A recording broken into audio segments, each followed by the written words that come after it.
Welcome everyone, this is मन्नत official YouTube channel. एमसीआरई 2024 की waiting list ऐसा टॉपिक है आज का जिसके लिए हर एक वो एस्पिरेंट परेशान है जो वेटिंग लिस्ट के अंदर था और है।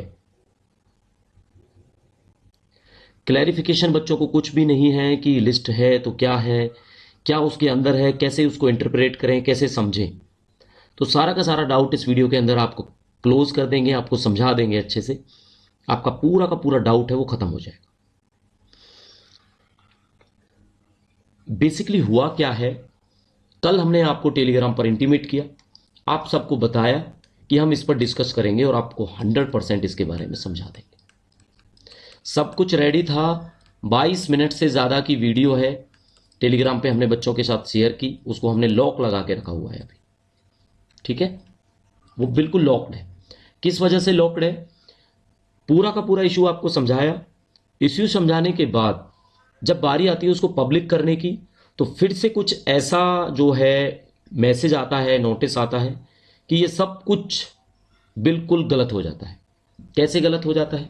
कंफ्यूजन देखना क्या है, बच्चों के माइंड में कंफ्यूजन क्या है। सबसे पहले लिस्ट आती है, एक लिस्ट सर्कुलेट होती है, तो एमसीआरई की वेटिंग लिस्ट के बारे में बात की जाती है। ठीक है, नोटिस है वो डाउनलोड कल से हुआ है और उस नोटिस में ये क्लियर है कि अक्टूबर 2025 तक ही वो वेटिंग लिस्ट अवेलेबल रहेगी और वैलिड रहेगी। राइट्स कोई है नहीं आपको कि आपको 100% उसके अंदर जॉब मिलेगी, क्योंकि अगर वैकेंसी होती है क्रिएट तो मिलेगी, नहीं होती है तो नहीं मिलेगी। ठीक है, अब उसको भी समझने नहीं दिया किसी बच्चे को कि हुआ क्या। सबसे पहले एक लिस्ट सर्कुलेट होती है, हमारे पास भी वो लिस्ट आती है। उसमें अगर आप देखोगे 600 से प्लस ऐसे बच्चे हैं जिनको national institute of virology Pune के अंदर वेटिंग लिस्ट में दिखाया जाता है। बच्चों के मैसेजेस आते हैं, उसमें बताया जाता है कि सिलेक्टेड कैंडिडेट्स को भी इन लिस्टों में इंक्लूड किया गया है। तो बच्चों को लगा कि सिलेक्टेड के साथ में वेट लिस्टेड भी इसके अंदर हो सकते हैं। ठीक है, फिर एक एस्पिरेंट का मैसेज आता है जो ट्राई करता है लॉगिन करने की, लेट नाइट लॉगिन करता है। उसके बाद में जो ये 600 नंबर वाला डाटा है ये 60 वाला हो जाता है। कुछ जगह पे सबसे ज़्यादा जब वो ट्राई कर रहे हैं तो एरर 503 के नाम से एरर शो हो रहा है। तो एज ऑन डेट अगर आप देखोगे तो लॉगिन में बहुत इशू है बच्चों के, बच्चों को समझ नहीं आ रही है ये चीज़ें। ठीक है, एरर से शो हो रहे हैं। तो ऐसे में क्या है, हमने वो वीडियो पब्लिश होने से रोक दी। क्यों रोक दी? क्योंकि जो हम समझाना चाह रहे थे वैसा नहीं निकला बिल्कुल। ठीक है, अब हुआ क्या इसके अंदर? ऐसा हुआ है कि ना तो अगर आप वेटिंग देखो तो जैसे सपोज कर लेते हैं एक इंस्टीट्यूट है एनआईवी पुणे। अगर इस इंस्टीट्यूट के अंदर हम मान के चलते हैं 20 एलडीसी की पोस्टें हैं, जूनियर एडमिनिस्ट्रेटिव असिस्टेंट। 20 में से आप कुछ देखोगे जनरल हैं, कुछ देखोगे एससी हैं, कुछ देखोगे ओबीसी हैं, कुछ देखोगे एसटी हैं। वेटिंग अगर कैटेगरी वाइज जनरेट करते हैं तो 1 2 3 4 बच्चों का नाम ले सकते हैं। ठीक है, तो ज़्यादा से ज़्यादा आप देखो इस पोस्ट के लिए 20-30 बंदे हो सकते हैं मैक्सिमम वेटिंग के अंदर। लेकिन अगर आपको लिस्ट 600 की मिल जाती है तो इसका क्या मतलब है? इसका मतलब ये है कि जो आपने चॉइसेस फिल की हैं, प्रेफरेंसेस, हर एक प्रेफरेंस के अकॉर्डिंगली आपको दिखाया गया है वेटिंग के अंदर। अब हर एक इंस्टीट्यूट के अंदर अगर एक बच्चे को वेटिंग में दिखाया गया है, उसकी रैंक उसका सीरियल नंबर 486 है, किसी का 550 है, किसी का 250 है। अब इसमें क्या श्योरिटी है कि 250 वेटिंग लिस्ट पे मेरिट वाला कैंडिडेट क्या वेटिंग के लिए कंसीडर किया जाएगा? ठीक है, तो अभी जो इशू है आप बिल्कुल भी उसमें माइंड खराब मत करो। हमारा सजेशन है कि एरर है, एरर की वजह से वो डाटा ठीक नहीं है। अभी नोटिस जो है, नोटिस आप पढ़ लो, नोटिस है बस केवल आपके काम का। उस नोटिस में यही लिखा हुआ है कि एक तो ये वेटिंग लिस्ट है वो 31 अक्टूबर तक अवेलेबल रहेगी। दूसरा ये है कि कोई पोस्ट खाली होगी तो क्रिएट होगी। तीसरा ये है एम्स सीआरई कंडक्ट कराया एम्स दिल्ली ने और उसका कोई वेटिंग जनरेट करने का पर्पज़ नहीं है, क्योंकि ये इंडिविजुअल इंस्टीट्यूट पर डिपेंड करता है कि वो वेटिंग में से बच्चे लेता है या नहीं लेता है।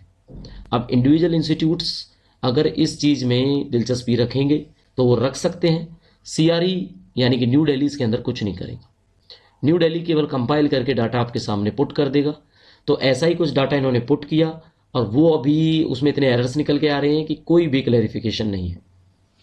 ठीक है, तो अब हुआ क्या, अब इससे हुआ बच्चों का डिस्ट्रैक्शन।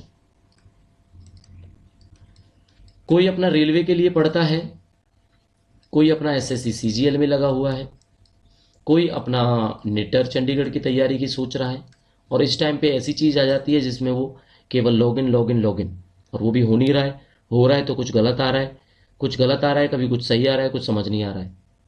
तो आपने क्या करना है, आपको एक सिंपल सा मूल मंत्र यही है, आप इस चीज़ को बिल्कुल नेग्लेक्ट कर दो। वेटिंग में सीटें आती हैं या नहीं आती हैं उसकी क्या गारंटी है, जब आप कल नोटिस डालकर 2025 में आप देखो ईएसआईसी की पोस्टें विड्रॉ कर ली जाती हैं, जहां पर जूनियर टेक्नीशियन की 27 पोस्टें होती है वहां पे 5 से 7 पोस्टें रह जाती हैं। तो फिर क्या होगा, फिर नेक्स्ट सीआरई आएगा उसके अंदर आप 20 पोस्टें हैं ये भी डाल दोगे। तो वेटिंग निकालो या मत निकालो, सीटें कम मत करो, ये बेसिक होना चाहिए। बट क्या है, हर कोई एस्पिरेंट है यहाँ पे, तो एस्पिरेंट का क्या है, वो कुछ नहीं कर सकता। आप फॉर्म मत अप्लाई करो, आपको छोड़ के कोई ना कोई अप्लाई करेगा। आज अगर 10 लाख बच्चे अपीयर होते हैं, थोड़े बहुत समझ जाएंगे तो भी 8 लाख अपीयर होंगे।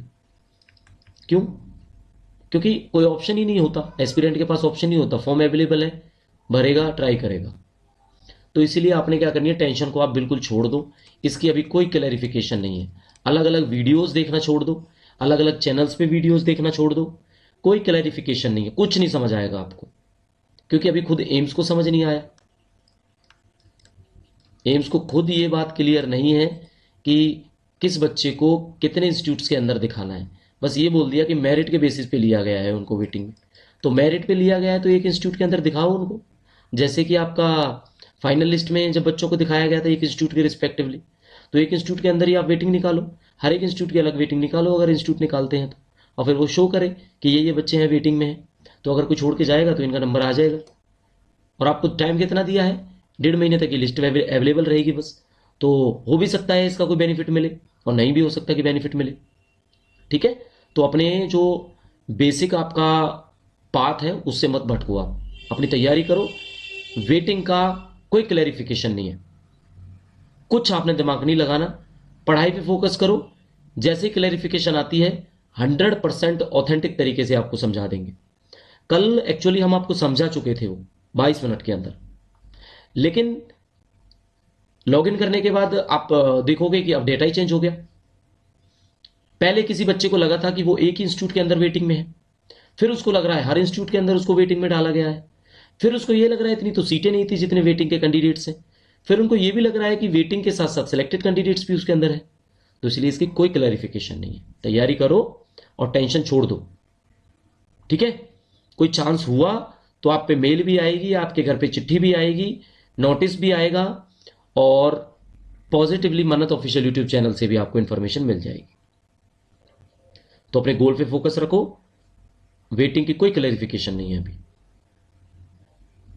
जैसे कोई पॉजिटिव न्यूज आती है, कुछ क्लैरिफिकेशन आती है, आपको जरूर हम लोग इंटीमेट करेंगे।